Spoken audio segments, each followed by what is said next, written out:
If you're listening to this episode when it's released, we're about 6 weeks away from the new year. I love everything about this time. Wrapping up a year, reflecting on things that have gone well or maybe haven't, and setting goals for another year. I think now is the perfect time to get things in order. Don't wait for a new year to start. Start now. If better money management is on your New Year's resolution list, what better time than now to begin? In this episode, I'm sharing some money systems to set up before the year ends. Make it a point to implement these money systems in preparation for a new year so this next year can be your best one yet. Now, when I use the term money system, I am referring to a specific process for your money. This should be a regular routine and may or may not include the help of software, applications, or a coach. Each of the money systems I'm going to share impact some of the most important financial aspects of all of our lives. And the sooner we get these systems in place, the better off financially our future selves will be. So let's dive in. The first money system to set up now, and when I say now, I mean as soon as possible, is a budgeting system. You probably knew I was going to say this, but it is important. It is number one for a reason. A budget is truly the most important tool for financial success. It is the one thing we all need, no matter how much, how little, whatever our financial situations look like, we all need a budget. And that's because without a budget, you don't know what should be happening. You might have numbers in your head, things in your head, ideas in your head, bills in your head, but until you get all of that out on paper or, a spreadsheet or whatever, get a budget in place, you don't really know what should be happening or what could be happening with your money. You don't know that you actually should not be getting your hair done every single week. You don't know that you actually shouldn't be putting $600 a month into savings because it means you can't pay a bill. You don't know any of that because you don't have a budget. So a budget is a must-have, and a budgeting system is absolutely something we could all leverage and thrive from. So what should your budgeting system include? Well, first, it should include a plan for your money. So this is your actual budget. And ideally, you would want to set this up at the start of a new month, right? So on the last day of any given month, I create my budget for the next month. I set out what I will be getting in terms of income, and then I set out what I should be spending in terms of expenses and other things. So if I know I'm bringing in $10,000 a month, $10,000 is allocated to all of my budget categories, and I do that at the start of the month. So that's one aspect of your budgeting system. Once you have that laid out and you know, this is what should be happening with my money this month, your next part of the budgeting system is an actual picture of what's happening with your money. And what this looks like is tracking your spending throughout the month. So making sure that you are actually sticking to the budget that you set at the beginning of the month. There is no way to know if the budget is working or if you're sticking to it if you're not tracking your spending. Now, this is where an app or software can make a difference, or you can manually track yourself. That's what I do. That's what I help my clients do, just so we know exactly what is always happening with our money. So that's the second part of your budgeting system. The final part of your budgeting system is a recap of your money for the month. And obviously, we can only do this at the end of the month. So for me, it's the last day of the month. I look at all of my spending, everything that happened in the month, and ask myself, did everything go according to plan? Did I make as much as planned? Did I save as much as planned? And I use that information to help me as I make the next month's budget. So when you are setting up your budgeting system, obviously you'll want to set up your budget. You'll also want to put 2 dates on your calendar so you don't forget. Put the date on the calendar that you will set up your budget for the month. So again, I leverage the last day of the month, and then this could be the exact same date, but put a date on your calendar where you do a month-end review of the budget. Now, this might not be the very last day. It may be the next day or two, just in case you're waiting on some transactions or whatever the case may be. But the point is to have these dates in your calendar so that you don't have to remember to do it. And if you want to take it up a notch, add weekly tracking dates, and even more frequently than weekly is better, but hey, weekly is just fine. Like weekly dates on the calendar to track your spending, make sure you're sticking to your budget. That is a fantastic starting point for your budgeting system. The next money system to set up before the year ends is a savings system. Now, if you don't currently have a savings or you have a problem actually keeping money in savings, you'll definitely want to set up a savings system. So I think we can approach this two ways.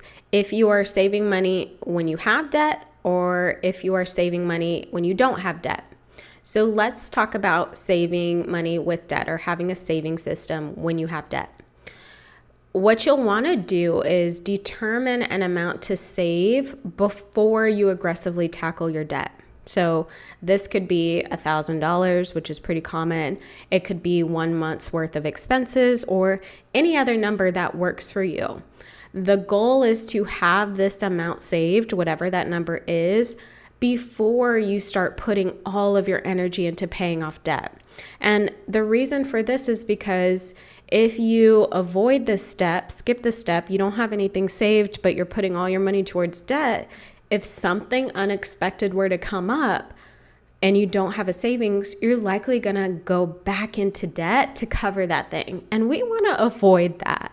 Plus, there's a little bit of peace of mind of knowing you have like an actual savings, cash and savings to help you, and then you can go aggressively tackle your debt. So that's why you would want to do this. And then once you decide on that amount that you need to save before aggressively tackling your debt, I want you to open up a high yield savings account.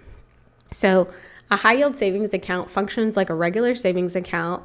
The only difference is they pay out higher in interest and they are through like an online bank. So Ally, Synchrony, SoFi, Discover, there are a lot of options. But you'll want to put your money there because you're going to get more in interest, first and foremost.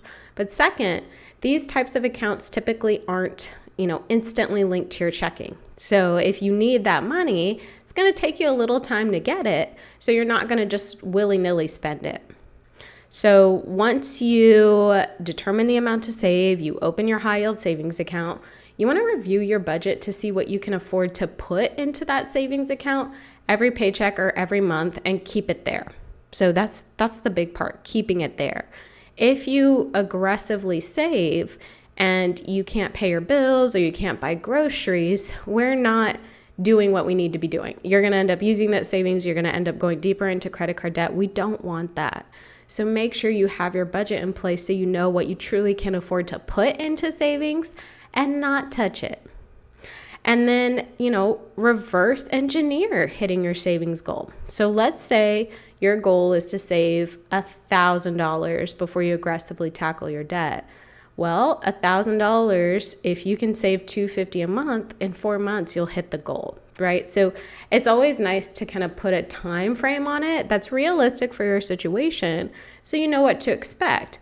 And not to mention, if you come into extra money, if you get a bonus or a raise or whatever the case may be, you can always hit the goal faster, but at least we know what our timeline is and what our starting point is.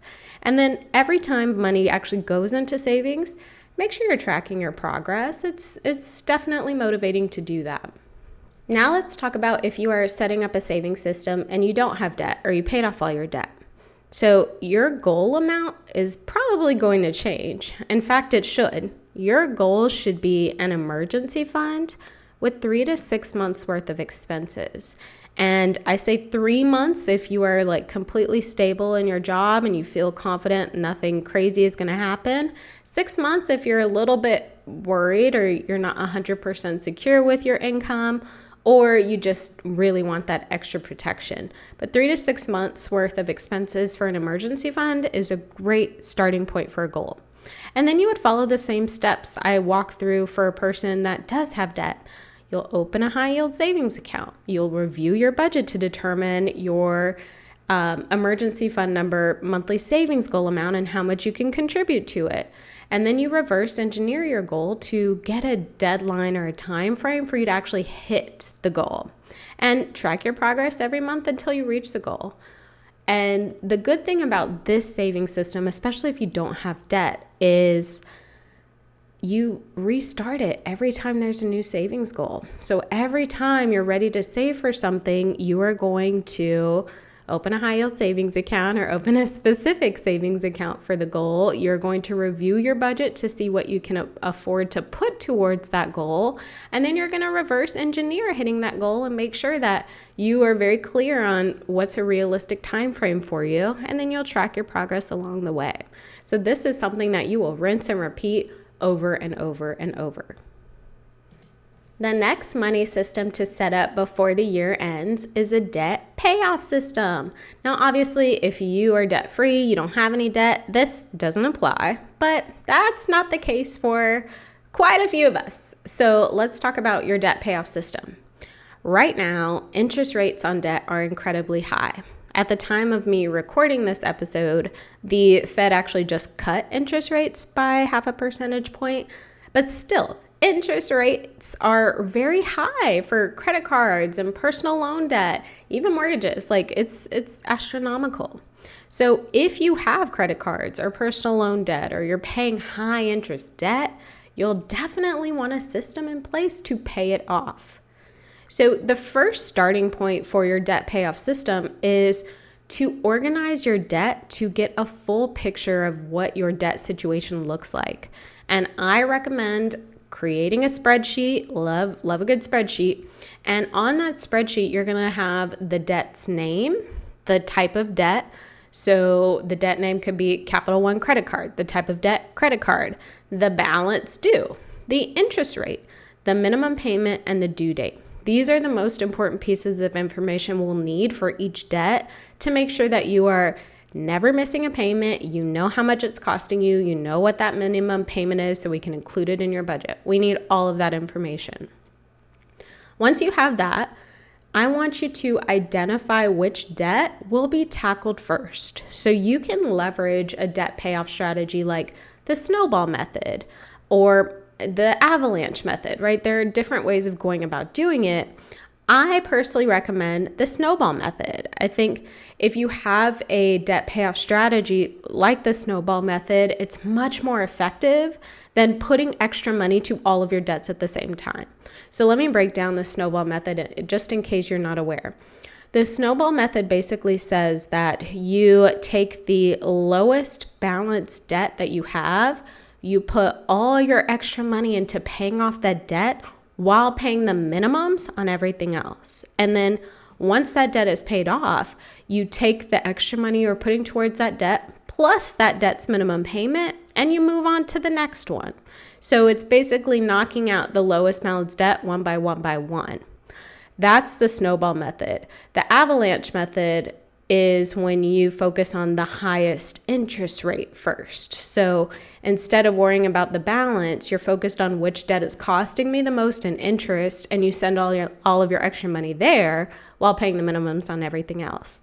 I recommend the snowball method. It's the method I help my clients with, just because paying off like the low-hanging fruit, the lowest balance debt, like you're going to pay it off faster because it's the lowest balance, and that really gives you some momentum. Like once you get the first one, it's like, oh, I like this feeling, let's move on to the next, and there's some momentum and excitement to keep going. So you have organized your debt, you have identified which debt you're going to tackle first. Then you're going to review your budget to determine how much more than the minimums can go towards debt. So again, we got to pay the minimums on everything. We cannot escape that, because if we don't pay the minimums, we're getting late fees, we're getting reported late to the credit bureaus. Can't happen. So we got to pay the minimums. But you'll want to look at your budget to see how much more extra you can put towards debt on top of the minimums, so we can actually start paying this debt off. Now, if you look at your budget and you realize that the number is small or, non-existent, I want you to come up with a plan to make more or spend less so you can pay your debt off. Sending an extra $5 a month to debt is better than nothing, right? But if your interest rates are very high, it's not going to move the needle drastically. So we got to figure out how we can send much more to your debt so you can pay it off faster.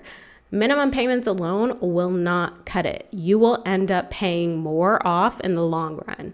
So you really got to get creative with either making more money or cutting back certain things you don't really need temporarily, just so you can focus on paying off your debt. And then I want you to track your debt payoff progress with a spreadsheet or a coloring worksheet or any other tracking system.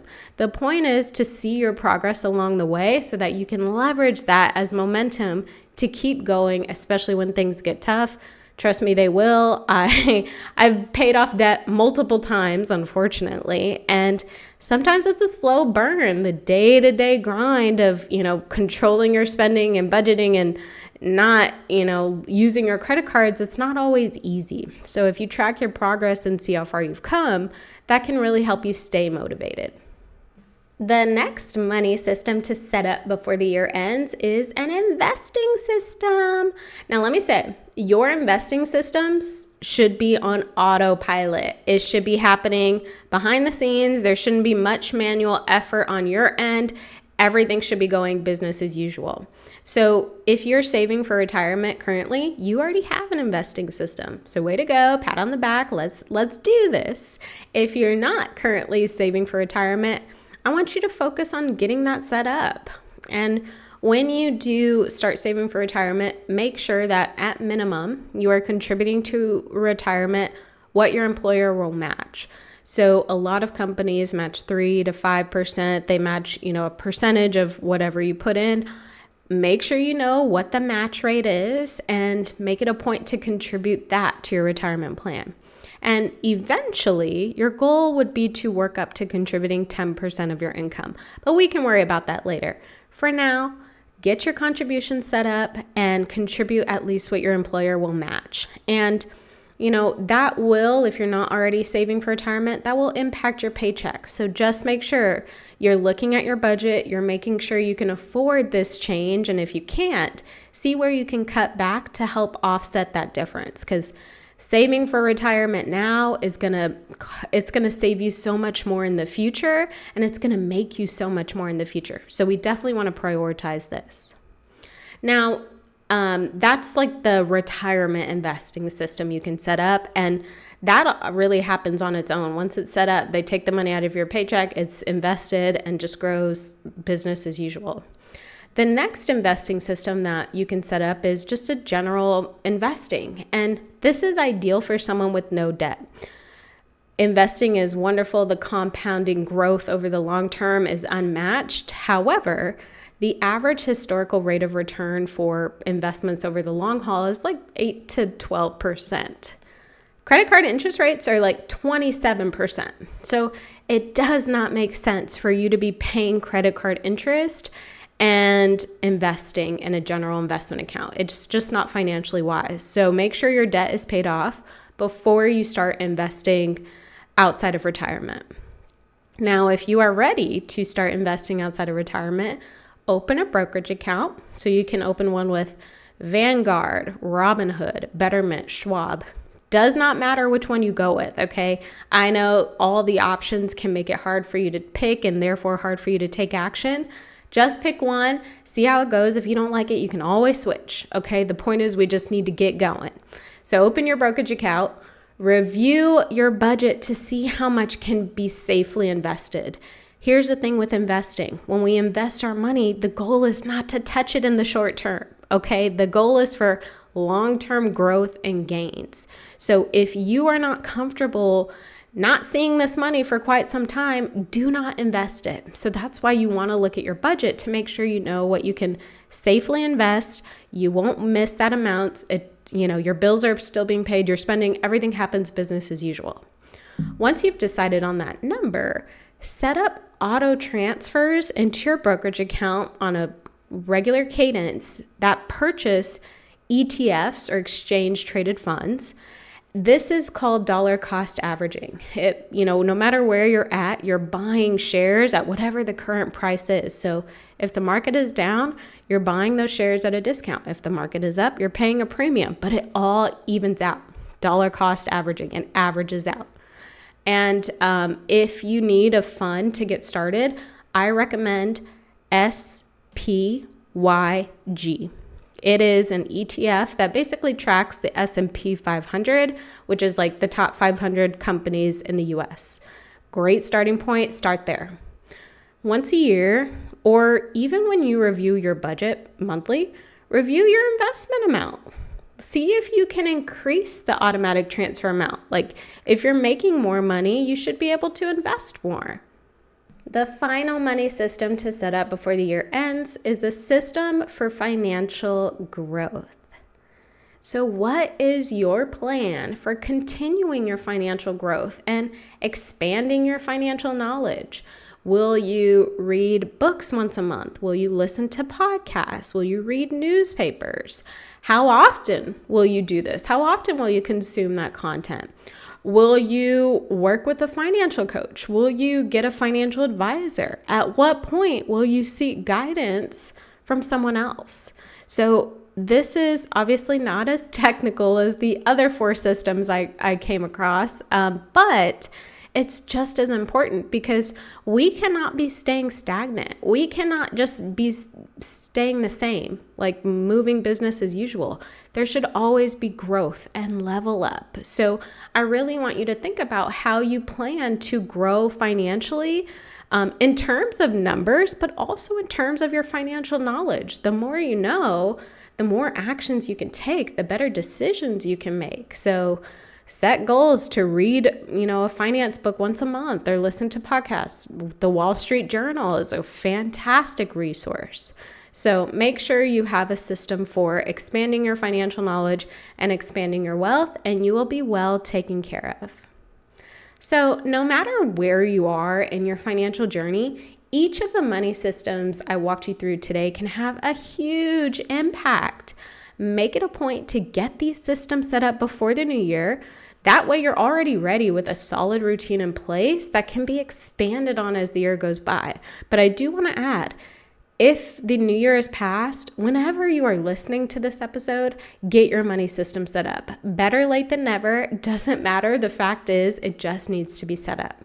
So good luck with setting up your money systems. And don't forget, this is what I do. If you need help with budgeting, saving, investing, paying off debt, request a call with me and let's talk about it. Visit citygirlsavings.com and you can learn so much more. Good luck with it.